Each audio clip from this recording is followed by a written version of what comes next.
الحمد لله نحمده ونستعينه ونستغفره ونؤمن به ونتوكل عليه ونعوذ بالله من شرور أنفسنا ومن سيئات أعمالنا من يهده الله فلا مضل له ومن يضلله فلا هادي له ونشهد أن لا إله إلا الله وحده لا شريك له ونشهد أن سيدنا ونبينا ومولانا محمدا عبده ورسوله صلى الله عليه وعلى آله وأصحابه وبارك وسلم تسليما كثيرا كثيرا. أما بعد، سورة التين مكية. بسم الله الرحمن الرحيم. والتين والزيتون وطور سينين وهذا البلد الأمين لقد خلقنا الإنسان في أحسن تقويم ثم رددناه أسفل سافلين إلا الذين آمنوا وعملوا الصالحات فلهم أجر غير ممنون فما يكذبك بعد بالدين أليس الله بأحكم الحاكمين. صدق اللہ العظیم. معزز حاضرین کرام، گزشتہ سورت سورہ علم نشرح میں حق تعالی جل شانہ نے تین باطنی نعمتوں کا تذکرہ فرمایا تھا. اللہ تبارک و تعالی نے نبی اکرم صلی اللہ علیہ وسلم کو تین باطنی نعمتیں عطا فرمائیں. اس میں سے پہلی جو نعمت ہے شرح صدر. اللہ تعالیٰ نے آپ کے سینے کو کھول دیا، علم و حکمت سے، معرفت سے، وحی کی ذمہ داری اٹھانے سے، دین پر استقامت کے ساتھ جمے رہنے سے اللہ تعالیٰ نے آپ کے سینے کو کھول دیا ہے. یہ بہت بڑی نعمت ہے. بعض علماء نے یہ بھی بیان فرمایا کہ شرح صدر سے مراد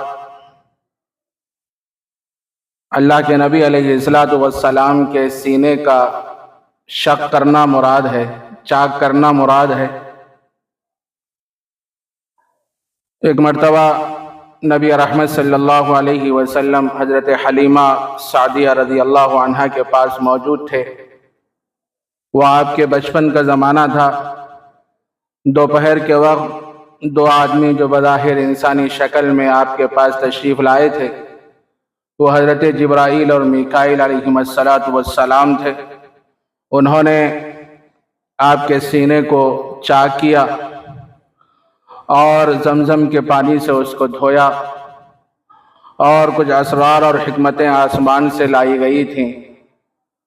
وہ چیزیں اس کے اندر ڈال کے سینے پر ٹاکا لگا دیے. ایک شرح صدر سے مراد ایک مطلب یہ بھی علماء کرام نے بیان فرمایا ہے. دوسری جو نعمت ہے وضع وزر. اللہ نے آپ پر سے آپ کا وہ بوجھ اتار دیا جس کی وجہ سے آپ کی کمر جھکی جا رہی تھی. تیسری جو نعمت ہے رفع ذکر. اللہ نے آپ کے مقام کو بہت بلند کیا ہے، آپ کے تذکرے کو بہت اونچا کیا ہے. جہاں اللہ کا نام لیا جاتا ہے وہیں پر رسول اللہ صلی اللہ علیہ وسلم کا نام بھی لیا جاتا ہے.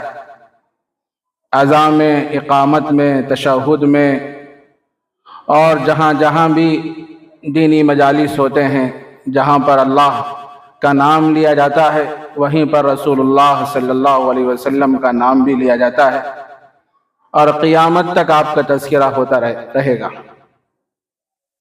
تو یہ تین باطنی نعمتیں ہیں جو حق تعالی جل شانہ نے نبی اکرم صلی اللہ علیہ وسلم کو عطا فرمائی۔ سورہ علم نشرح میں اس کا تذکرہ فرمایا۔ اب جو سورت ہے سورہ 3 ہے، اس سورت میں حق تعالی جل شانہ نے 4 چیزوں کی قسم کھائی۔ ایک انجیر کی،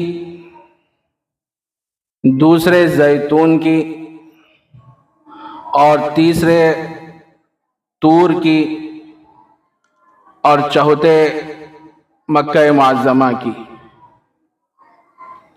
ہر ایک کی تھوڑی تھوڑی وضاحت آپ حضرات کی خدمت میں پیش کرنا مناسب معلوم ہوتا ہے۔ اللہ تبارک و تعالیٰ نے سورہ 3 میں جو سب سے پہلی قسم جو کھائی ہے وہ 3 قسم ہے انجیر کی۔ انجیر ایک عمدہ میوہ ہے، اور اس کے بڑے فوائد اور بڑے خصوصیات بیان فرمائے گئے ہیں، اور یہ پھل اور یہ میوہ سریع الہضم ہوتا ہے، جلدی ہضم ہو جاتا ہے، اور بڑی طاقت اللہ نے اس کے اندر رکھی ہے۔ بہت سی بیماریوں کا علاج اس کے ذریعے سے ہوتا ہے۔ جو لوگ گردے میں پھتری کی وجہ سے پریشان رہتے ہیں، اس کے ذریعے سے بھی یعنی انجیر کے ذریعے سے بھی اس کا علاج ہوتا ہے۔ اور بہت سی خصوصیات ہیں جو انجیر کے اندر موجود ہیں۔ اور اسی طرح دوسری قسم جو حق تعالی جل شانہ نے کھائی ہے وہ زیتون کی۔ زیتون ایک درخت ہے، اس سے تیل نکلتا ہے۔ اس کو دوا کے طور پر بھی استعمال کیا جاتا ہے، اور سالن کے طور پر بھی استعمال کیا جاتا ہے۔ اہل عرب اس کو بہت زیادہ استعمال کرتے ہیں، روٹی کے ساتھ اس کو استعمال کرتے ہیں اور اس کو کھاتے ہیں، اور یہ بہت مقوی تیل ہے۔ اور تیسری قسم جو حق تعالی جل شانہ نے کھائی ہے وہ طور سینین، طور سینین کی۔ طور سینین ایک پہاڑ ہے جہاں پر اللہ تبارک و تعالیٰ سے حضرت موسیٰ علیہ السلام کو ہم کلامی کا شرف حاصل ہوا تھا، اور اللہ تبارک و تعالیٰ نے آپ کو نبوت سے سرفراز فرمایا تھا، آپ کو نبوت دی گئی تھی۔ یہ ہے طور پہاڑ۔ یہ مصر اور مدین کے مابین واقع ہے، ملک شام میں۔ اور سینین یہ اس جگہ کا نام ہے جہاں یہ پہاڑ واقع ہے۔ تو حق تعالی جل شانہ نے فرمایا کہ وہ طور سینین، طور سینین کی بھی قسم، پہاڑ کی بھی قسم ہے۔ وَهَذَا الْبَلَدِ الْأَمِينِ، اور قسم ہے اس امن والے شہر کی، مکہ معظمہ کی، جو بڑا ہی مقدس، برکت والا، عظمتوں والا، تقدس والا، احترام والا، فضیلت والا، شان و شوکت والا گھر ہے۔ اللہ نے اس کو بنایا ہے، اور نبی رحمت صلی اللہ علیہ وسلم کو اللہ تبارک و تعالیٰ نے اس شہر میں پیدا فرمایا، اور وحی کا مقام بھی وہی ہے۔ جہاں پر اللہ تبارک و تعالیٰ نے نبی اکرم صلی اللہ علیہ وسلم پر وحی کا جو نزول فرمایا، ابتدا فرمائی، وہ مقام بھی مکہ معظمہ ہے۔ تو سورہ 3 میں حق تعالی جل شانہ نے 4 چیزوں کی قسم کھائی، ایک انجیر کی، دوسرے زیتون کی، اور تیسرے کوہ طور کی، اور چوتھے مکہ معظمہ کی۔ اس کے بعد حق تعالی جل شانہ آگے کی آیت میں بعد ارشاد فرماتے ہیں، لَقَدْ خَلَقْنَا الْإِنسَانَ فِي أَحْسَنِ تَقْوِيمٍ، ہم نے انسان کو بہترین سانچے میں پیدا فرمایا، بڑے ہی خوبصورت انداز میں ہم نے انسان کو پیدا فرمایا۔ انسان کا ظاہر بھی بڑا خوبصورت ہے اور انسان کا باطن بھی بڑا خوبصورت ہے۔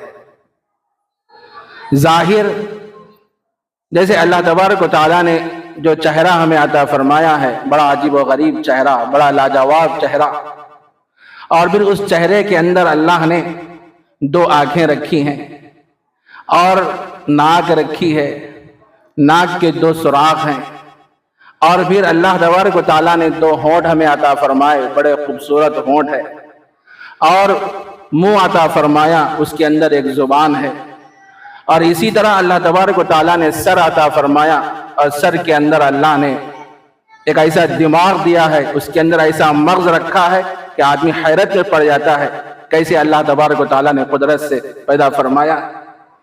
اور اسی طرح اللہ تبارک و تعالیٰ نے سر کے اندر دو کانوں کو بھی رکھا ہے، جس کے ذریعے سے ہم سنتے ہیں۔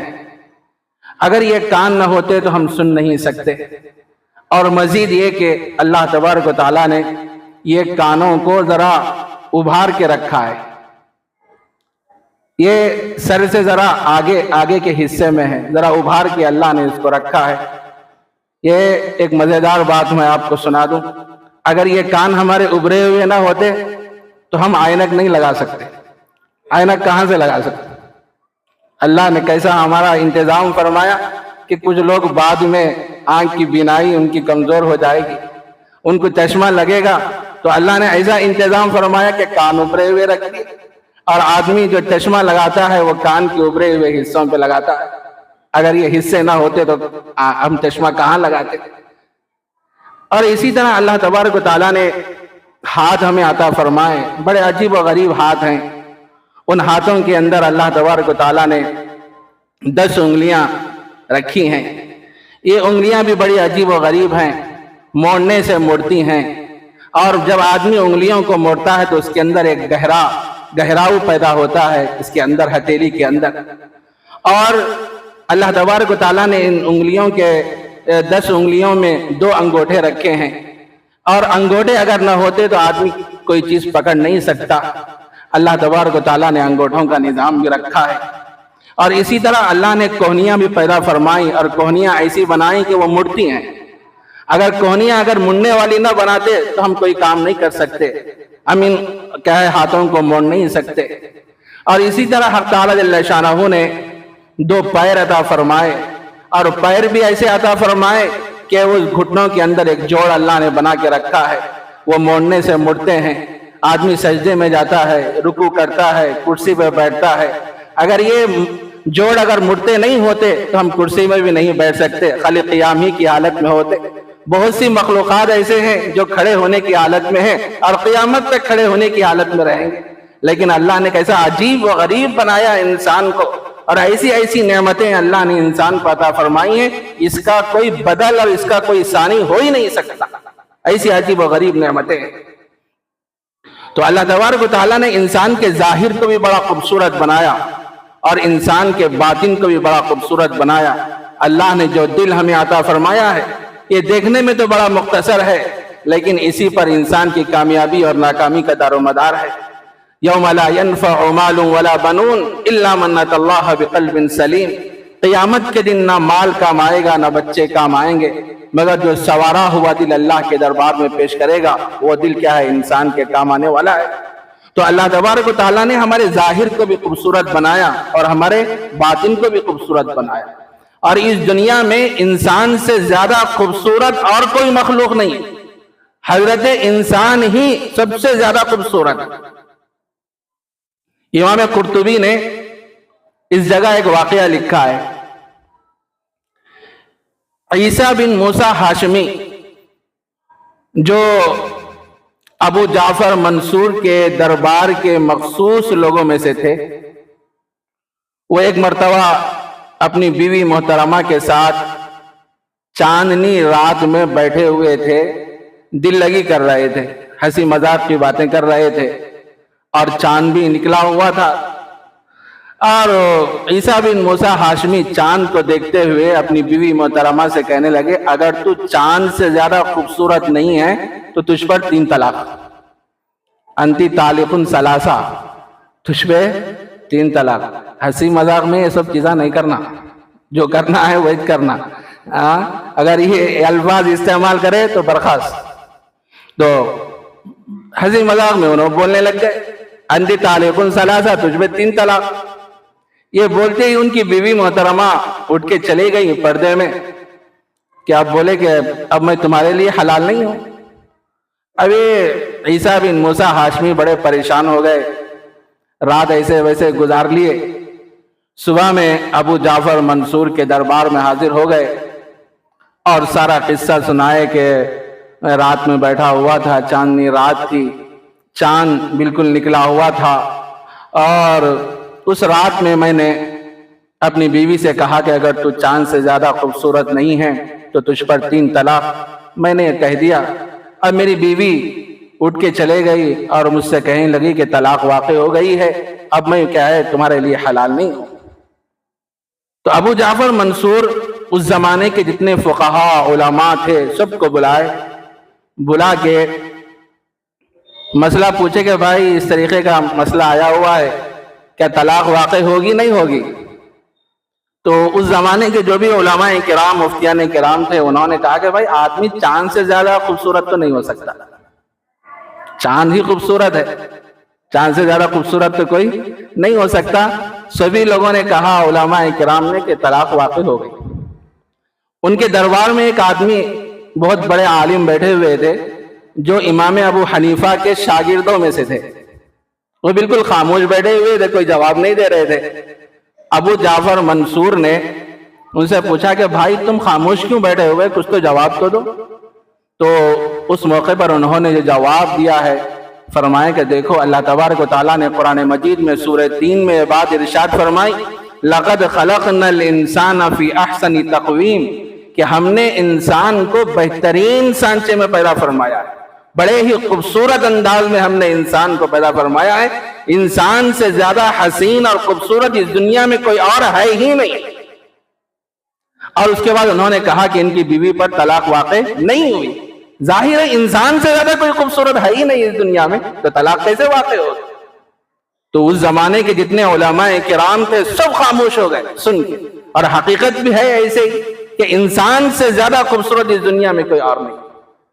تو میرے عزیز دوستو بزرگوں، حق تعالیٰ جل شانہ نے قرآن مجید کی اس آیت میں بات ارشاد فرمائی کہ ہم نے انسان کو بہترین سانچے میں پیدا فرمایا اور ایسا بنایا. اللہ نے انسان کو حیوان ناطق بنایا، بولنے والا ایک انسان بنایا.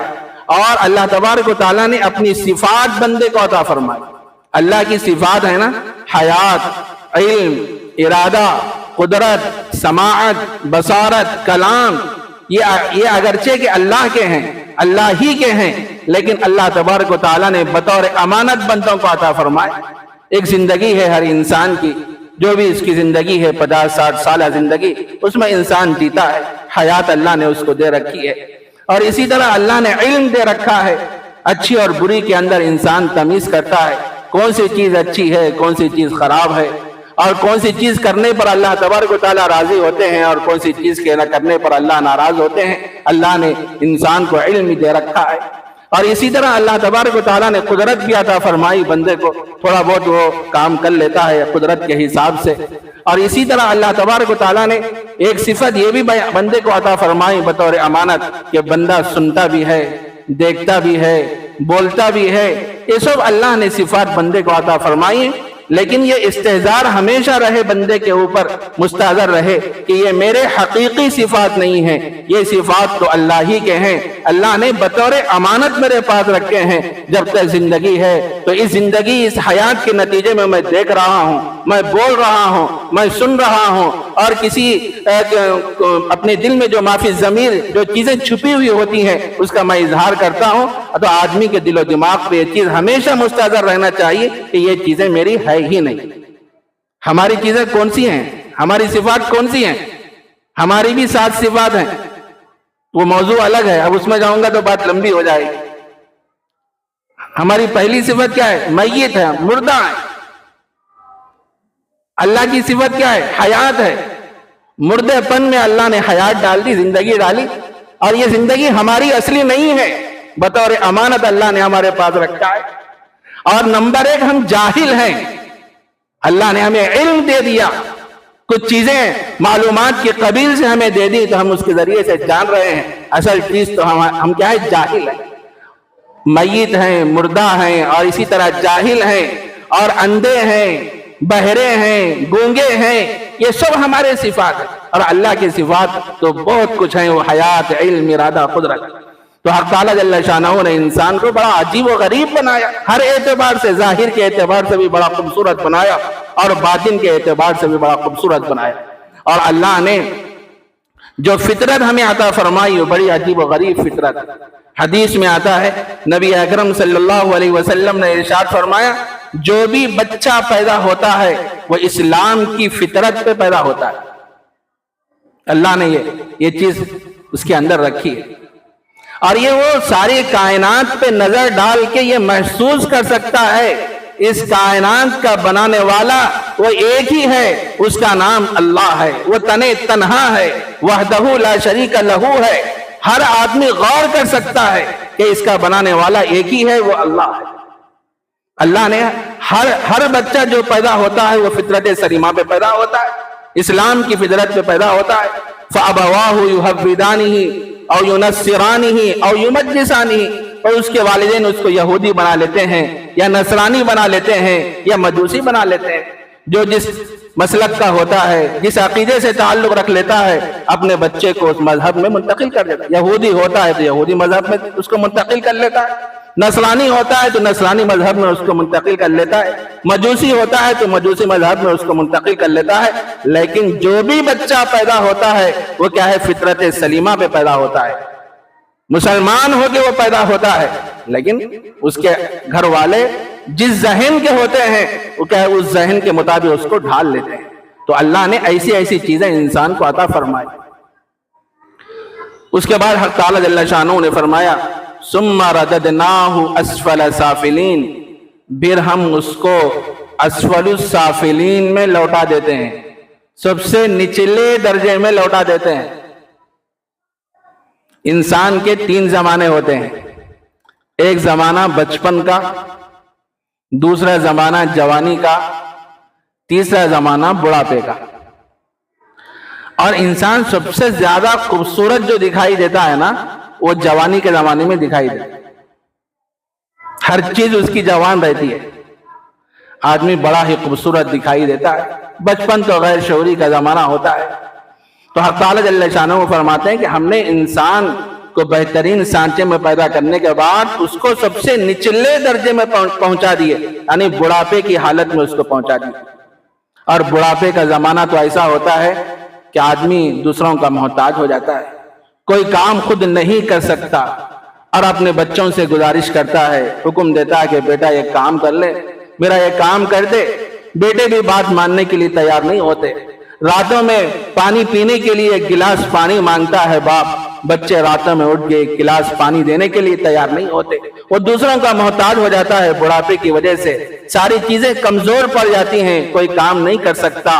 اور جو شکل اور جو ساخت اللہ نے اس کی شباب کے زمانے میں اس کو عطا فرمائی تھی، بڑھاپے کے زمانے میں وہ ساری چیزیں پھیکی پڑ جاتی ہیں. چہرہ بھی اس کا کیا ہے؟ بد سے بدتر ہو جاتا ہے، اور اس کے قوہ کمزور ہو جاتے ہیں، اس کے دماغ بھی کمزور ہو جاتا ہے، اور باتیں ایسی کرنے لگتا ہے جیسے چھوٹے بچے کرتے ہیں. بڑھاپے کے زمانے میں آدمی ایسی باتیں کرتا ہے جیسے چھوٹے بچے باتیں کرتے ہیں. اسی لیے کہا گیا ہے بچپن اور 55 میں کوئی فرق نہیں ہے. بچپن اور 55 میں کوئی فرق نہیں ہے. بچپن میں کیا کرتا آدمی؟ بچہ غیر شعوری کے کام کرتا ہے، لیکن بچپن میں جو کام کیے جاتے ہیں، بچہ جو بھی کام کرتا ہے وہ لوگوں کو اچھے دکھتے، لیکن 55 والا کرے تو اچھے نہیں دکھتے. ارے اتنی عمر والا ہو کے کر رہا کیا رہے بھائی بولتے.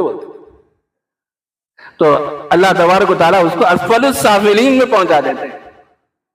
تو اس کی ابتدائی حالت تو بڑی اچھی ہوتی ہے، لیکن ایک زمانہ جب اس پہ آ جاتا ہے، بڑھاپے کا زمانہ اس پہ طاری ہو جاتا ہے، تو ساری چیزیں سرد ہو جاتی ہیں، ساری چیزیں اس کے کمزور ہو جاتی ہیں، اور اللہ تبارک و تعالیٰ اس کو نچلے درجے میں اس کو پہنچا دیتے ہیں. ایک مطلب تو علماء کرام نے یہ بیان فرمایا۔ بعض مفسرین نے اس آیت کا یہ مطلب بیان فرمایا ہے کہ حق تعالیٰ جل شانہ پھر ان کو نچلے درجے میں پہنچا دیتے ہیں۔ یہ عام مومنین کے لیے نہیں ہے، بلکہ اس سے مراد کفار ہیں، مشرکین ہیں۔ اللہ تبارک و تعالیٰ نے حقیقی اور ایسی نعمتیں بندوں کو عطا فرمائیں، ظاہر بھی بڑا خوبصورت بنایا، باطن بھی بڑا خوبصورت بنایا۔ ہونا تو یہ چاہیے تھا کہ وہ دائرہ اسلام میں آتا، اللہ کی بات کو مانتا، اللہ کی وحدانیت کا اقرار کرتا، اللہ کی دی ہوئی پیشانی کو اللہ کے سامنے جھکاتا، نمازوں کا اہتمام کرتا اور نبی اکرم صلی اللہ علیہ وسلم کے ارشادات کی روشنی میں اور آپ کے اسوے کی روشنی میں اپنی زندگی کو گزارتا۔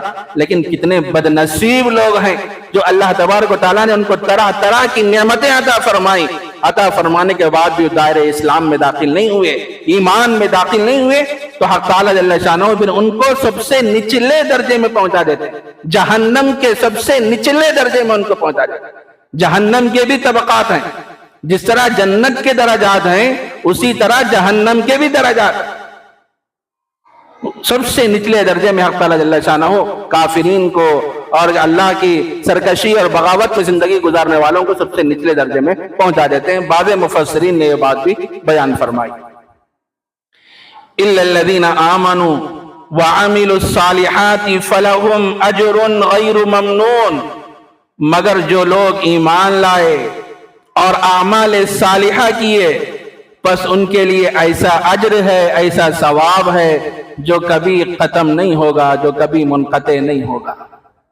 ایک استثنائی صورت حق تعالیٰ جل شانہ نے بیان فرمائی کہ انسان کو تو اللہ نے بڑے خوبصورت انداز میں پیدا فرمایا، اس کے بعد ایک زمانہ ایسا آتا ہے کہ اللہ تبارک و تعالیٰ اس کو سب سے نچلے درجے میں پہنچا دیتے ہیں، بڑھاپے کی حالت میں اس کو پہنچا دیتے ہیں اور اس کی ساری چیزیں کمزور ہو جاتی ہیں اور وہ انسان بد سے بدتر ہو جاتا ہے، دوسروں کا محتاج ہو جاتا ہے۔ دوسرے جو جانور ہیں انسان کے علاوہ، جو دوسری مخلوقات ہیں، جو دوسرے جانور ہیں، آخر عمر تک انسان کے کام آتے ہیں، انسان کے کام آتے ہیں۔ انسان دودھ نکالتا ہے، سواری کرتا ہے اور بہت سے کام جانوروں سے لیتا ہے، لیکن اللہ نے انسان کو ایسے بنایا کہ کمزور ہو گیا تو کیا ہے، بستر پہ پڑ گیا، اب اس سے کوئی فائدہ آدمی کو نہیں پہنچتا۔ تو سب سے نچلے درجے میں انسان کو پہنچا دیتے ہیں، مگر جو لوگ ایمان لائے اور اعمال صالحہ کیے ان کے اجر میں کوئی کمی نہیں ہوگی۔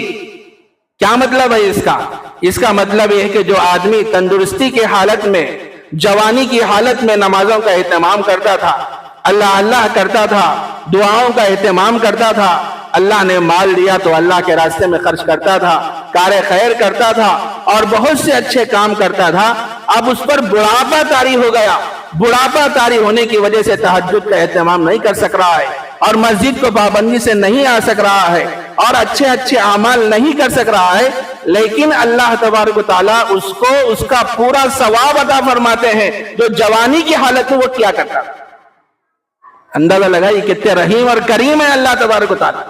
جو آدمی جوانی کی حالت میں جو کام کرتا تھا، بڑھاپے کی وجہ سے وہ کام نہیں کر سک رہا، تہجد میں اٹھنا اس کے لیے مشکل ہے، مسجد کو آنا اس کے لیے مشکل ہے، لیکن دعائیں تو کر رہا، اللہ مجھے صحت دے دے تو مسجد کو آؤں گا، نماز پڑھوں گا، لیکن حق تعالیٰ جل شانہ اس کو اتنا ثواب عطا فرمائیں گے جتنا ثواب مسجد میں نماز پڑھنے والے کو ملتا ہے، اس آدمی کو بھی اتنا ہی ثواب ملے گا۔ حدیث میں آتا ہے نبی اکرم صلی اللہ علیہ وسلم نے ارشاد فرمایا، جو آدمی تندرستی کے حالت میں جو اعمال کرتا ہے، کرنے کے بعد بیماریاں لاحق ہوتی ہیں، اب وہ کام نہیں کر سکتا، تو اللہ تبارک و تعالیٰ اعمال لکھنے والے فرشتوں سے فرماتے ہیں، دیکھو اس کے اعمال نامے میں وہ ثواب لکھ دینا جو وہ جوانی کی حالت میں کیا کرتا تھا، اس کے اجر میں کوئی کمی نہیں ہوگی، اس کے اجر میں۔ إِلَّا الَّذِينَ آمَنُوا وَعَمِلُوا الصَّالِحَاتِ فَلَهُمْ أَجْرٌ غَيْرُ مَمْنُونٍ، مگر جو لوگ ایمان لائے اور اعمال صالحہ کیے پس ان کے لیے ایسا اجر ہے جو کبھی ختم نہیں ہونے والا ہے۔ فَمَا يُكَذِّبُكَ بَعْدُ بِالدِّينِ، پھر کون سی چیز ایسی ہے تم کو قیامت کے بارے میں منکر بنا رہی ہے؟ اللہ تعالیٰ جل شانہ فرماتے ہیں، ارے اتنے بڑے احسانات میں نے تمہارے ساتھ کیے ہیں، تم کو بہترین اور خوبصورت انداز میں نے پیدا کیا، اور جو آدمی ایماندار ہوتا ہے، اعمال صالحہ میں زندگی گزرتی ہے، تو اس کے لیے ایسا اجر ہے جو کبھی ختم نہیں ہونے والا ہے۔ اتنی چیزیں میں نے تمہارے سامنے کھول کے بیان کر دی، تم پر اتنے بڑے انعامات میں نے دیے ہیں، عطا کیے ہیں، پھر کون سی چیز ایسی ہے تم کو قیامت کے بارے میں منکر بنا رہی؟ کفار اور مشرکین سے حق تعالی جل شانہ فرما رہے ہیں، ذرا یہ بتاؤ کون سی چیز ایسی ہے کہ جس کے بارے میں تم کیا ہے انکار کر رہے ہو، قیامت نہیں آئے گی، وہ دلائل پیش کر دو۔ قیامت کی صبح تک کوئی آدمی پیش نہیں کر سکتا۔ قیامت آنے والی ہے اور ضرور آگے رہے گی، اور اللہ تبارک و تعالی ہر انسان کو بھی دوبارہ زندہ کریں گے۔ یہ اللہ کے لیے بہت آسان ہے۔ جب ہم مر جائیں گے، مٹی ہو جائیں گے، ہڈیاں ہمارے منتشر ہو جائیں گے، ہم کو پھر دوبارہ کیسے زندہ کیا جائے گا بھائی؟ پورے چیزیں الگ الگ ہو جائیں گے تو دوبارہ ہم کو کیسے زندہ کیا جائے؟ تو کفار و مشرکین کہا کرتے تھے ہیہات لما توعدون، یہ بات بہت دور کی بات ہے، زندہ نہیں ہوتے، ہم چلے گئے ختم ہو گئے، بہت دور کی بات ہے جس کا وعدہ کیا جا رہا ہے، یہ ہونے والی چیز نہیں۔ لیکن حق تعالی جل شانہ ایسی قوت والے ہیں، ایسی طاقت والے ہیں، ایسے قلبے والے ہیں، کن فیکون کی شان رکھنے والے ہیں، ہر چیز پر حق تعالی جل شانہ قدرت رکھنے والے ہیں۔ اللہ تبارک و تعالیٰ پھر انسان کو دوبارہ پیدا فرمائے۔ ارے انسان اپنی تخلیق پہ تو غور کرے، پہلی مرتبہ پیدا کرنا مشکل ہے یا دوبارہ پیدا کرنا مشکل ہے؟ بولیے، پہلی مرتبہ پیدا کرنا مشکل ہے نا؟ کوئی سانچے کے بغیر، کسی چیز کے بغیر اللہ نے انسان کو پیدا کیا اور بڑے خوبصورت انداز میں پیدا کیا۔ وَهُوَ الَّذِي يَبْدَأُ الْخَلْقَ ثُمَّ يُعِيدُهُ وَهُوَ أَهْوَنُ عَلَيْهِ۔ حق تعالی جل شانہ فرماتے ہیں ہم نے تمہاری پیدائش کی، تم کو پیدا کیا پہلی مرتبہ، پھر کیا کریں گے؟ ثُمَّ يُعِيدُهُ، پھر ہم اس کو لوٹائیں گے دوبارہ، پھر تم مر جاؤ گے تو پھر تمہیں زندہ کریں گے، پہلی حالت پہ لوٹ کے لائیں گے تم کو۔ اور وَهُوَ أَهْوَنُ عَلَيْهِ، اور یہ اللہ پر بہت آسان ہے، آسان، تم مشکل سمجھ رہے ہو اس کو۔ لوگ کیا ہے ڈر سے کرتے کیا ہیں؟ غیر جو ہوتے ہیں مرنے کے بعد جلا دیتے ہیں، لے جا کے اس کے وہ ذرات کو سمندر میں پھینک دیتے ہیں کہ پھر میرا حساب و کتاب نہیں ہوگا، اب ساری چیزیں میری ختم ہو گئی۔ لوگ بظاہر یہ سمجھتے ہیں کہ قصہ ختم ہو گیا ہے، اس کا قصہ نہیں ختم ہوا ہے۔ جب قیامت قائم ہوگی اللہ تبارک و تعالی اس سمندر کو، پانی کو حکم دیں گے، جتنے لوگ جو ذرات لا کے پانی میں بہائے تھے انسانوں کے، حق تعالی جل شانہ فرمائیں گے وہ ساری چیزوں کو جمع کر دے، سمندر کو حکم دیں گے، وہ سمندر ساری چیزوں کو جمع کر دے گا، پھر اس کی شکل بنا دی جائے گی، اللہ تبارک و تعالیٰ پھر اس سے سوال فرمائے گا۔ سوال یہ اللہ پر بہت آسان ہے بھائی، بہت آسان۔ وَهُوَ أَهْوَنُ عَلَيْهِ، تو حق تعالیٰ جل شانہ فرماتے ہیں فَمَا يُكَذِّبُكَ بَعْدُ بِالدِّينِ، پھر کون سی ایسی چیز ہے جو تم کو قیامت کے بارے میں منکر بنا رہی ہے، قیامت کا تم انکار کر رہے ہو۔ أَلَيْسَ اللَّهُ بِأَحْكَمِ الْحَاكِمِينَ، کیا اللہ تبارک و تعالیٰ سب حاکموں سے بڑھ کر حاکم نہیں ہے؟ سب حاکموں سے بڑھ کر حاکم ہے۔ دنیا میں ہوتا ایسا ہے، جو معمولی حاکم ہوتا ہے لوگ اس کی قدر کرتے ہیں، اس کی بات کو مانتے ہیں اور اس کے ایک ایک حکم پہ عمل کرتے ہیں، لیکن اللہ تبارک و تعالیٰ تو احکم الحاکمین ہے، سب سے بڑے حاکم ہے۔ ہمارا کام یہ ہے اس کی اطاعت کرنا، اس کی فرمانبرداری کرنا، شکر گزاری کرتے رہنا، اور اللہ نے جو نعمتیں ہمیں عطا فرمائی ہیں ہر لمحہ اللہ کی نعمتوں کو یاد کرتے ہوئے اللہ کا شکر کرتے رہنا، یہ اللہ تبارک و تعالیٰ سب حاکموں سے بڑھ کر حاکم ہے۔ اور ایک بات کی وضاحت کر دوں، حدیث میں آتا ہے نبی اکرم صلی اللہ علیہ وسلم نے یہ بات ارشاد فرمائی کہ جب نبی اکرم صلی اللہ علیہ وسلم سورہ 3 کی تلاوت فرماتے، جب اس آیت پہ پہنچتے الیس اللہ بأحکم الحاکمین، کیا اللہ سب حاکموں سے بڑھ کر حاکم نہیں ہے، یہ آیت پہ پہنچنے کے بعد نبی اکرم صلی اللہ علیہ وسلم یہ فرمایا کرتے تھے بلا وَأَنَا عَلَى ذَلِكَ مِنَ الشَّاهِدِينَ، کیوں نہیں، بالکل آپ سب حاکموں سے بڑھ کر حاکم ہیں، میں اس پر گواہ ہوں۔ حدیث میں یہ فرمایا گیا ہے جب بھی آدمی سورہ 3 کی تلاوت کرے اور اس آیت پہ پہنچے الیس اللہ بأحکم الحاکمین تو یہ پڑھے بلا، پڑھیے ایک مرتبہ بلا وَأَنَا عَلَى ذَلِكَ مِنَ الشَّاهِدِينَ، کیوں نہیں، اللہ تبارک و تعالیٰ سب حاکموں سے بڑھ کر حاکم ہے اور ہم اس پر کیا ہے، گواہ ہے۔ یہ ہے سورہ 3 کا ترجمہ اور قدر تشریح جو اب حضرات کی خدمت میں پیش کی گئی ہے۔ جو باتیں ہمارے سامنے آئی ہیں اللہ ہم سب کو ان باتوں پر عمل کرنے کی توفیق عطا فرمائے۔ وآخر دعوانا ان الحمد للہ رب العالمین۔